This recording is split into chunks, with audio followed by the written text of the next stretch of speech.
네, 오늘은 데살로니가 전서를 통해서 그대들은 어떻게 살 것인가라는 제목을 가지고 대림절 네 번째 주 말씀을 지금부터 전하도록 하겠습니다.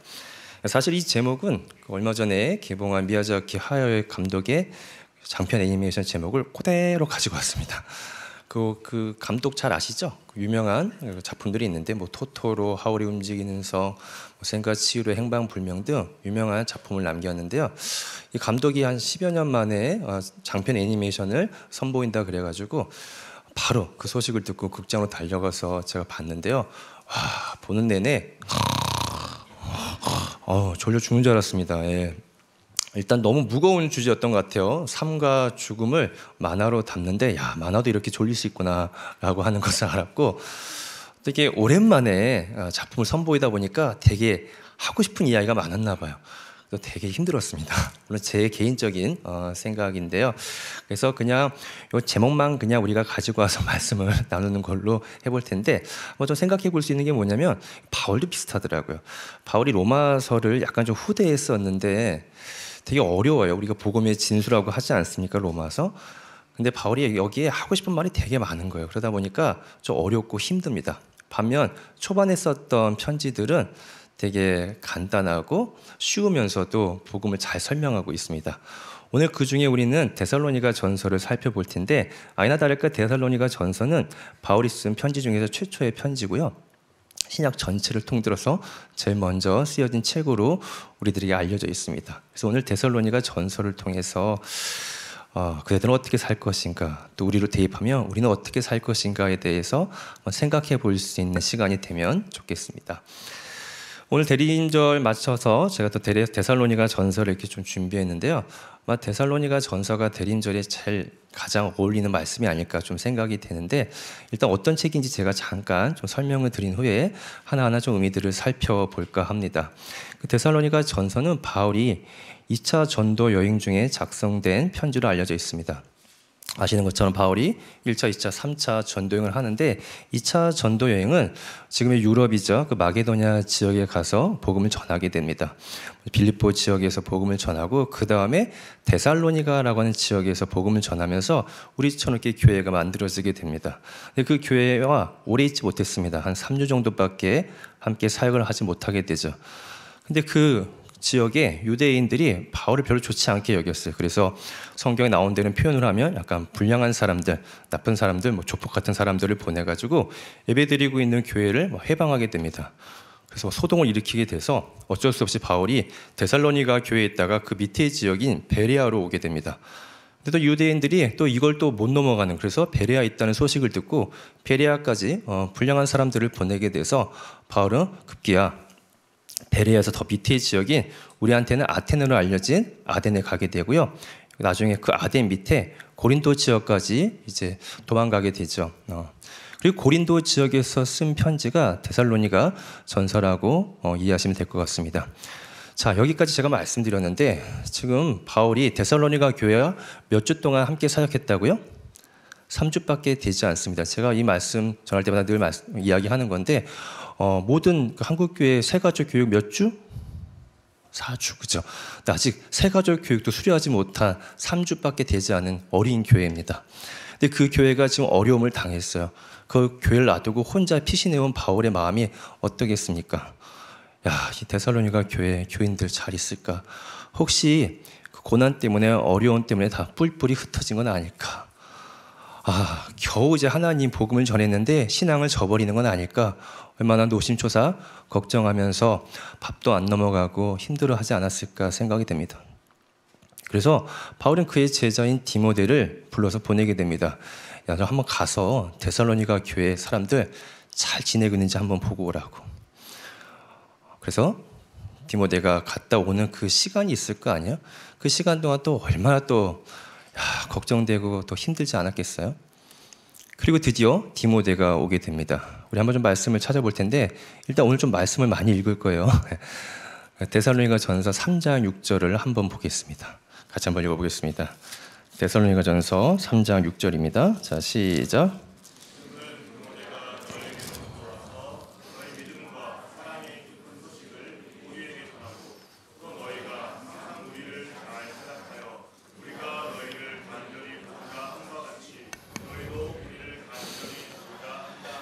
지금 디모데가 왔는데 어떤 소식을 갖고 왔다 그래요? 믿음과 사랑의 깊은 소식을 갖고 왔다고 합니다.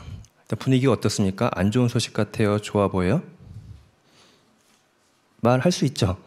다시 한번. 분위기가 어때요? 네. 좀 슬퍼서 그런 거죠? 네. 걱정했던 것과 달리 디모데가 믿음과 사랑의 깊은 소식을 가지고 왔습니다. 한마디로 볼까요? 바울은 교회가 다 뿔뿔이 흩어지는 거 아닐까, 신앙을 저버리는 거 아닐까 걱정했는데, 아니나 다르게 디모데가 전해준 소식은, 선생님, 이 데살로니가 교회가 이 어려운 상황 가운데 오히려 주님을 붙잡고 신앙을 가운데 잘 이겨내고 버티고 있습니다. 잘 견뎌냈습니다. 라고 하는 소식을 전해준 거예요. 데살로니가 교회 걱정 때문에 너무 힘들었는데 잘 이겨내고 있다라고 하는 소식을 들은 목회자, 사역자 바울은 어떨까요? 얼마나 기쁘겠습니까? 얼마나 위로가 되고 안도의 한숨을 쉬지 않았을까요? 그 내용이 바로 다음 절 9절인 3장 8절인데 한번 읽어보겠습니다. 한번 더 읽을게요. 자, 시작.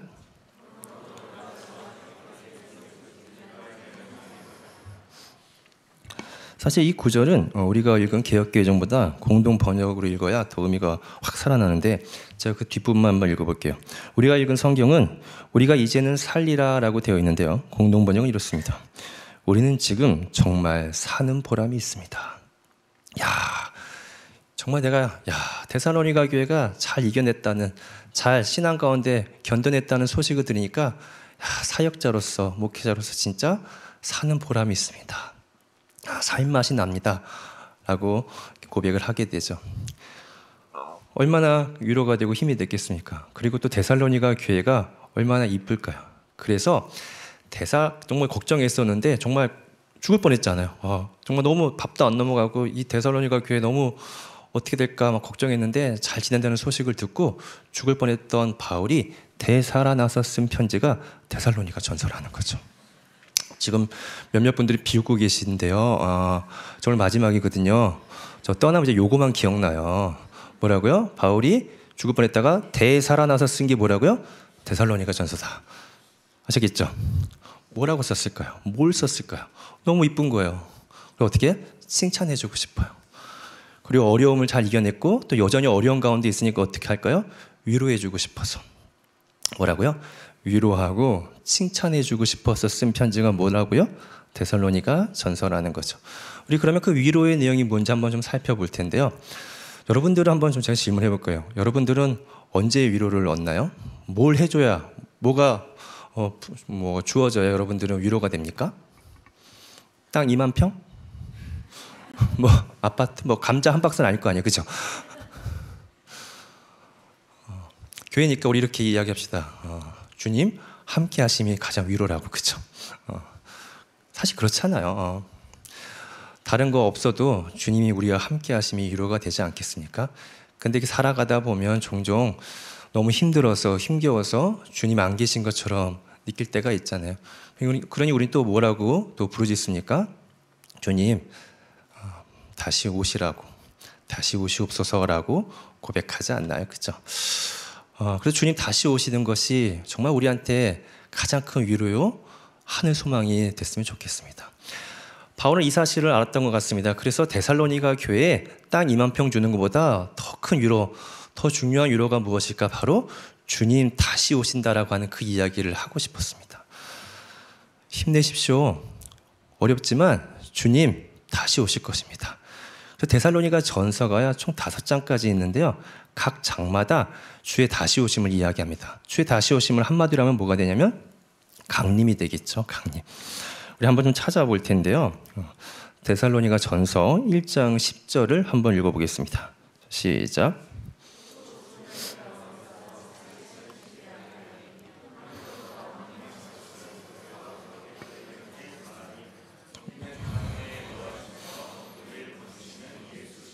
네. 그다음 우리 2장 19절도 한번 읽어볼게요. 오늘 우리가 함께 읽은 본문이죠. 시작.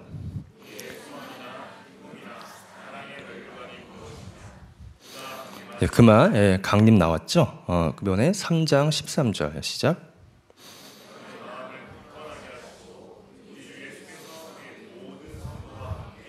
네, 또 강림이 나왔습니다. 4장 16절 한번 보겠습니다.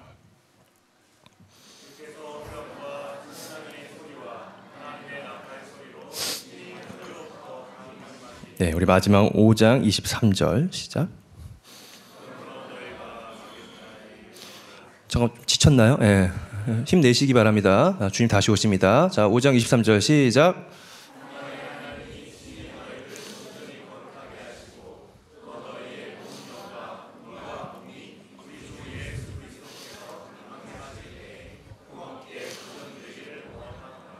오늘 새로운 사실 알았습니다. 우리 성도님들한테는 뭘 시키면 안 되겠다. 다들 표정이 너 혼자 하라라는 그런 표정들인데 오늘만 좀 도와주세요. 예. 그 각 장마다 뭐가 나오죠? 강림이 나와요. 강림. 주님 다시 오심. 그래서 바울은 다시 한번 이 데살로니가 교회 어려운 가운데 여전히 있고 어려움을 겨우 이겨낸 이 데살로니가 교회에 위로하고자, 그 위로가 뭐라고요? 주님 다시 오실 것이라고. 아까 또 말씀드렸지만 우리가 사는 게 얼마나 힘겹고 어려웠습니까? 엊그제 그 종명한 드라마가 있는데 그 쿠팡에서 소년시대라고 하는 드라마가 끝났습니다. 그 부제가 뭐냐면 찌질한 모든 이들에게 보내는 위로라는 드라마인데요. 그 주인공 병태가 이렇게 좀 싸움을 못해요. 그래서 학교에서 늘 이렇게 조 맞고 옵니다. 어제도 맞았고 오늘도 맞았고 내일도 맞을 거고 매일 맞는데 그게 쉽겠습니까? 또 학교 가는 게 무섭고 두렵겠죠. 특별히 오늘은 병태가 더 힘들었던 것 같아요. 그래서 병태가 이렇게 이야기하는데 이거를 사투리로 할까요? 그냥 읽을까요? 예. 사는 게 그냥 숨 쉬고 밥 먹고 잠자고 그게 다인디 그게 왜 이리 힘드냐 아이고 참말로 힘들다 그냥 이런 게 되게 와닿았습니다. 그냥 숨 쉬고 밥 먹는 게 단데 자고 이게 왜 이렇게 힘드냐는 거죠. 여러분들 그렇지 않습니까? 되게 힘들잖아요. 근데 하나님 모르는 사람들은 이때 뭐라고 하나요? 죽고 싶다라고 할 텐데 우리한테는 아까 나눴던 것처럼 어떤 소망이 있죠? 하늘 소망이 있지 않습니까? 이렇게 힘들 때 우리는 뭐라고 외쳐요? 외칠 힘도 없겠지만 작게라도 주님 다시 오시옵소서라고. 이 한마디가 우리를 살리는 거예요. 우리한테 큰 위로가 된다라는 거죠. 더 힘들면 어떻게 해야 돼요? 좀 빨리 좀 오세요 라고 하지 않겠습니까? 이게 제가 한 말이 아니고 우리 신약의 마지막 책이 요한계시록인데 요한계시록이 진짜 이렇게 이야기되어 있습니다. 한번 더 읽을게요. 요한계시록 22장 20절입니다. 시작.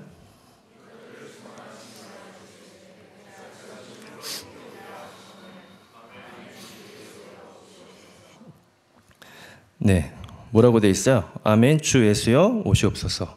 이게 아람어인데요. 그 뭐라고 하냐 마란이 이제 주님이란 뜻이고 아타가 오시옵소서인데 합쳐서 마라나타 주님 오시옵소서라고 하는데 읽은 것처럼 앞에 뭐가 있어요? 속히 지금 뭐예요? 주님 너무 힘들어 좀 빨리 와주세요라고 하는. 그래서 이 데살로니가 교회뿐만 아니라 우리 하늘교회 성도님들도 힘들면 안 되겠지만 힘들고 어려울 때 이 주님 다시 오세요 아니면 좀 더 빨리 오세요라고 하는 정말 작은 읊조림이 여러분들을 살리고 여러분들이 큰 위로와 힘이 됐으면 좋겠습니다.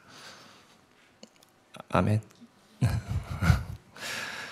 다시 한번 바울은 뭐라고요? 이렇게 위로하고자 썼어요. 뭘로 위로했다고요? 주님 다시 오실 것이라고. 우리 대림절 기간을 지내고 있잖아요. 주님 오심도 기억하지만 기다리지만 다시 오심을 기다리는 날이기도 하거든요. 그래서 이 다시 오심이 정말 여러분들한테 위로요 힘이 됐으면 좋겠습니다. 자, 아까 데살로니가 쓴 목적이 위로하고자 썼다고 했고 또 하나가 뭐라고 했죠? 칭찬하고자라고 했습니다. 그래서 바울은 이 데살로니가 교회가 너무 이쁜 거예요. 아직 신앙생활한 지 얼마 되지 않은 교회가 이 어려움을 이겨내고 더 신앙이 단단해진 모습이 너무 이뻤습니다. 그래서 칭찬하는 건데 오늘 우리가 읽은 본문 다시 한번 좀 살펴볼 텐데요. 아까도 읽었지만 우리 19절 다시 한번 좀 보겠습니다. 좀 힘내서 한번 좀 읽어볼게요. 자, 시작.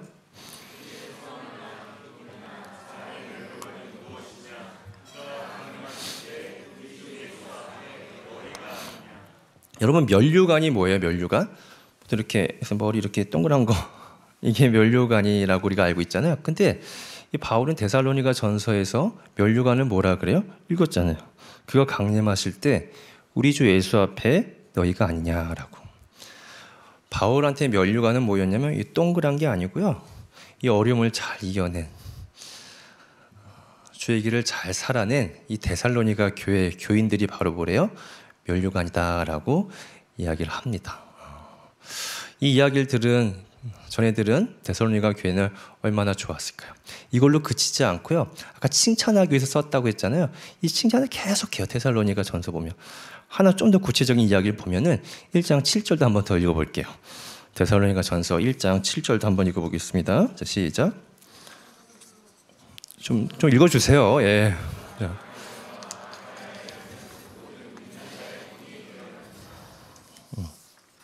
뭐라고 됐죠? 믿는 자의 본이라고 이야기를 합니다. 믿는 자의 본이 뭘까요? 믿음의 본이 뭘까요? 어떻게 살지 몰랐는데, 어떻게 신앙생활할지 몰랐는데, 저렇게 사는 거, 저렇게 예수 믿는 거구나 라고 어떻게 롤모델처럼 되었다는 거죠. 어떤 교회가? 데살로니가 교회가, 3주밖에 되지 않은 교회가 다른 교회들한테 그런 믿음의 본이 되었다고 합니다. 이 소식을, 이 이야기를 들은 교회가 얼마나 힘이 나겠습니까? 그죠? 저렇게 살아야지. 저런 교회가 돼야지. 라는 교회가 됐다라고 합니다. 그럼 한번 생각해 보면 우리 한국 교회를 생각했을 때 여러분 생각하는 한국 교회 중에 저런 교회 좋은 교회다 생각하는 교회가 있나요? 막 떠오르나요? 잘 떠오르지 않을 때도 있습니다. 아니면 저렇게 살아야지 하는 여러분 신앙의 동역자들이 있습니까? 있으면 다행인데 잘 떠오르지 않을 때도 있습니다. 저렇게 살아야지 하는 교회, 저런 사람이 돼야지 라고 해서 떠오르지 않기 때문에 우리는 어떤 걸 떠오르고 어떤 생각을 하냐면 반대로 저렇게 살지 말아야지, 저런 교회는 되지 말아야지 하면서 반면교사로 많이 삼게 됩니다. 그렇죠? 유영만 교수는 이런 사람 만나지 마세요라고 한 책을 썼는데 거기에 이렇게 반면교사가 될 만한 유형들 쫙 나열했습니다. 물론 반면교사를 통해서도 우리는 배우기도 하고 성장하기도 하죠. 근데 반면교사는 이제 한계가 있어요. 좀 더 안 좋게 가면 욕하면서 배운다고 닮아가기도 합니다. 우리한테 필요한 건 뭐예요? 반면교사가 아니라 어떤 정말 믿음의 본이 되는 교회, 믿음의 본이 되는 그런 우리 하나님의 자녀들이 필요하다는 거죠. 하늘교회가 아무런 한국교회 가운데 그런 믿음의 본이 되는 교회가 되면 좋겠고 여러분들이 믿음의 본이 되는 사람들이 됐으면 좋겠습니다. 자, 하늘교회 한 6년 있다 보니까 우리가 잘하는 게 참 많습니다. 물론 못하는 것도 많습니다. 잘하는 거 많아요. 그래서 여러분들 잘하는 거 더 잘해서 한국교회 가운데 믿음의 좀 본이 될 수 있었으면 좋겠습니다. 자, 그러면 우리 두 가지를 살펴봤습니다. 바울이 데살로니가 전서를 쓰면서 그 교회에 뭐라고요? 위로하고 칭찬하고자 라고 썼다고 했죠. 또 하나는 뭐냐면은 위로하고 칭찬하면서 너무 잘하니까 기대감이 생기잖아요. 그러니까 더 바라는 게 많아지죠. 바라는 게 많을수록 우리 어때요? 약간 부족하고 아쉬움이 보이죠. 그 이야기를 잠깐 좀 살펴볼 텐데 이 이야기는 사실 그 데살로니가 전서에는 없고 사도행전에 있는 이야기인데 한번 보도록 하겠습니다. 사도행전 17장 11절 한번 더 읽어볼게요. 자, 시작.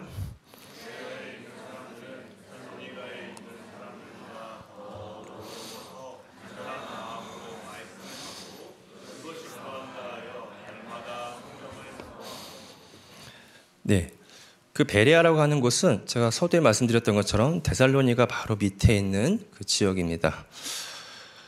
물론 사도행전은 바울이 쓴 책은 아닌데요. 지금 뭐라고 했냐면 베레아에 있는 사람들은 데살로니가 있는 사람들보다 더 너그럽다 그래요. 아니 아까까지 뭐 데살로니가 교회 엄청 착하고 믿음의 본이 된다고 했는데 베레아 교회 만나자마자 뭐라 그래요?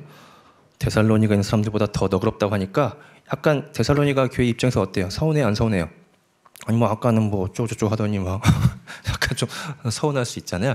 근데 이게 서운하게 하려고 한 기보다는 이런 생각이 좀 들어요. 이게 되게 잘하는데 데살로니가 교회가 요거까지 더 잘하면 진짜 좋겠다. 요 부분이 조금만 더 채워지면 좋겠는데 그 부분이 베레아 교회 보니까 이런 걸 되게 잘하더라. 데살로니가 교회가 이 부분만 채워주면 좋겠다라는 내용으로 전 이해가 되는데요. 그렇다면 베레아 교회가 뭘 잘했냐면 이렇습니다. 읽었던 것처럼 이들이 간절한 마음으로 말씀을 받고 이것이 그러한가 하여 날마다 성경을 상고한다 그래요. 이 상고한다는 말은 헬라어로 아나크리노인데요. 지금 뭐냐면 비판하면서 읽는다는 뜻이에요. 우리 한국교회 사람들은 비판과 비난을 동일시 여기는데 비난이 아니고 뭐라고요? 비판하면서 읽는 거. 그럼 비판하면서 읽는 건 뭐냐? 바로 우리가 읽은 그대로예요. 성경을 그냥 주구장창 읽는 게 아니고 이 성경을 읽었을 때 야, 이것이 그러한가 아닌가 고민도 해보고 이 성경이 내 삶에서는 어떻게 이해돼야 될까? 저 사람한테 어떻게 성경이 받아들여질까? 이렇게 고민하면서 생각하면서 읽는다라는 거죠. 베레아 사람들이 이걸 잘했대요. 그랬더니 바울이 볼 때 이 베레아 사람들이 어땠냐면 뭐라고 돼 있어요? 더 너그럽다 그래요. 예전 개역 한글 버전에는 뭐라고 되어 있냐면 신사적이라고 하고 풀명 이렇습니다. 이렇게 성경을 이렇게 고민하면서 읽었더니 야, 베레아 사람들이 정말 참 따뜻하더라라는 거죠. 데살로니가 교회가 잘하는데 이것만 좀 더 채워지면 좋겠다라고 우리가 좀 이해하면 좋을 것 같아요. 제가 그 처음 사역했을 때 저는 주로 이제 청년과 장년 위주로 사역을 했는데 딱 한 번 이렇게 차세대를 한 적이 있었어요. 청소년부를 했었는데 그때 모든 한국 교회의 차세대는 아침에 뭐 하냐면 교사 경건회를 하거든요. 저도 처음 사역했을 때 전도사 때 갔는데 교사 경건회를 하는 거예요. 처음에 가봤더니 정말 경건하지가 않아요. 그래가지고 그거 하지 말고 좀 당돌하게 성경 공부하자라고 했던 기억이 나요. 되게 재밌게 있었어요, 서로. 그러다 보니까 시간이 부족해가지고 그 교회는 오후 예배가 있었거든요. 예배 다 끝난 다음에 저녁 때까지 한 번도 빠지지 않고 선생님들 다 모여가지고 같이 성경 공부했던 기억이 납니다. 또 처음 했을 때는 또 어때요? 저녁 때니까 배고프죠. 그래서 밥 먹으러 갔다가 한 3시간 밥 먹고 와서 피곤하다고 다시 다 가셨는데 안 되겠다 싶어가지고 짜장면을 시켰어요. 그래서 밥 먹으러 갈 시간도 아깝다 그래가지고 짜장면 시키면서 계속 공부했었는데 그래서 그 성경 공부 이름이 짜장면 성경 공부였거든요. 굉장히 기억이 많이 남아요. 제가 그 당시 천안에서 그 교회가 영등포였는데 막차가 좀 일찍 끊겼는데 막차 탈 때까지 공부했던 기억이 나는데 아마 그 제가 그 교회 2년 있으면서 창세기부터 계시록까지 한 2번 같이 공부했던 생각이 납니다. 참 그때 너무 좋았고 너무 따뜻했던 기억이 납니다. 제가 보니까 하늘교회 되게 잘해요. 잘하는 거 많은데 조금 더 성경 공부를 더 같이 많이 하고 말씀 나누는 자리를 좀 더 집중하면 더 좋지 않을까 싶어요. 정관도 중요하고 다 중요한데 우리가 말씀 나누고 하는 거에 시간을 보내면 좋을 것 같아요. 저는 아까 그 말씀드렸던 그 교회의 기억이 좋은 기억이 있어서 가는 교회마다 이렇게 항상 말씀을 많이 나눴는데 우리 하늘교회에서도 같이 공부했고 또 꾸준히 했던 분들 보면 참 그분들 볼 때마다 베레아 사람들만큼 참 너그럽고 따뜻하다는 것을 많이 느낍니다. 물론 성경 공부 안 하신 분들 그렇다는 건 아니에요. 그래서 잘하시는 모습 더 잘했으면 좋겠고 하나 더 나누고 싶은 것은 저희가 한 2년 전부터 아침마다 이제 남자들이 모여서 이렇게 신학책 읽는 모임이 있어요. 신학남이라고 해서 신학하는 남자들인데 처음에 2명이었다가 지금 많이 부흥했습니다. 저는 이 몸이 되게 좋습니다. 남자들만 있으니까 굉장히 무뚝뚝하고 막 그래 보이죠? 야유회도 갔어요. 간식도 싸우고 서로 신앙의 이야기 또 신학적인 질문도 같이 나누고 하는 모습이 참 좋았는데 다 너무 너그러워 보이고 제가 볼 때 너무 따뜻해 보입니다. 바울이 데살로니가 교회가 이걸 좀 더 하면 좋겠다고 했던 것처럼 우리 하늘교회도 말씀 나누고 이런 거에 좀 더 여러분들이 온 마음을 좀 쏟으면 더 믿음의 본이 되는 교회가 되지 않을까 싶습니다. 그래서 바울 데살로니가 전서를 보면서 우리가 위로, 칭찬, 또 기대하는 내용을 살펴봤거든요.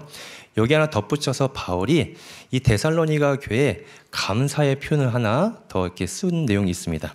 우리 하나만 더 읽어볼 텐데요. 2장 13절입니다. 데살로니가 전서 2장 13절 한번 더 읽어볼게요. 자, 시작.